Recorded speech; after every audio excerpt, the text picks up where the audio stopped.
اعوذ باللہ من الشیطان الرجیم بسم اللہ الرحمن الرحیم۔ سورہ جمعہ مدنی۔ اللہ کی تسبیح کر رہی ہے ہر وہ چیز جو آسمانوں میں ہے اور ہر وہ چیز جو زمین میں ہے۔ بادشاہ ہے نہایت مقدس، زبردست اور حکیم۔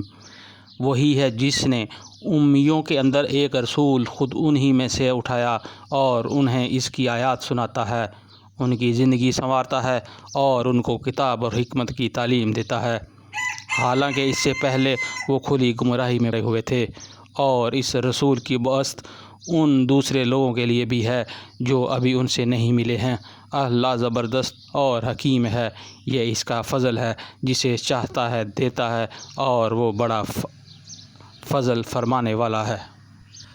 جن لوگوں کو تورات کا حامل بنایا گیا مگر انہوں نے اس کا بار نہ اٹھایا، ان کی مثال اس گدھے کی سی ہے جس پر کتابیں لدی ہوئی ہوں۔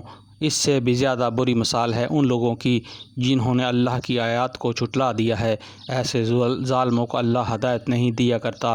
ان سے کہو اے لوگو جو یہودی بن گئے ہو، اگر تمہیں یہ گمنڈ ہے کہ باقی سب لوگوں کو چھوڑ کر بس تم ہی اللہ کے چہیتے ہو تو موت کی تمنا کرو۔ اگر تم اپنے اس عزم میں سچے ہو، لیکن یہ ہرگز اس کی تمنا نہ کریں گے ان پر اپنے کرتوتوں کی وجہ سے جو یہ کر چکے ہیں، اور اللہ ان ظالموں کو خوب جانتا ہے۔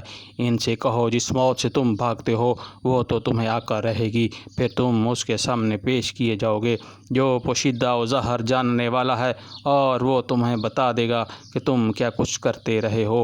اے لوگو جو ایمان لائے ہو، جب پکارا جائے نماز کے لیے جمعہ کے دن تو اللہ کے ذکر کی طرف دوڑو اور خرید و فروخت چھوڑ دو، یہ تمہارے لیے زیادہ بہتر ہے اگر تم جانو۔ اور جب تم اپنی نماز پوری ہو جائے تو زمین میں پھیل جاؤ اور اللہ کا فضل تلاش کرو، اور اللہ کو کثرت سے یاد کرتے رہو، شاید کہ تمہیں فلاح نصیب ہو جائے۔ اور جب انہوں نے تجارت اور کھیل تماشا دیکھتے ہوئے تو اس کی طرف لپک گئے اور تمہیں کھڑا چھوڑ دیا، ان سے کہو جو کچھ اللہ کے پاس ہے وہ کھیل تماشے اور تجارت سے بہتر ہے، اور اللہ سب سے بہتر رزق دینے والا ہے۔ صدق اللہ العظیم۔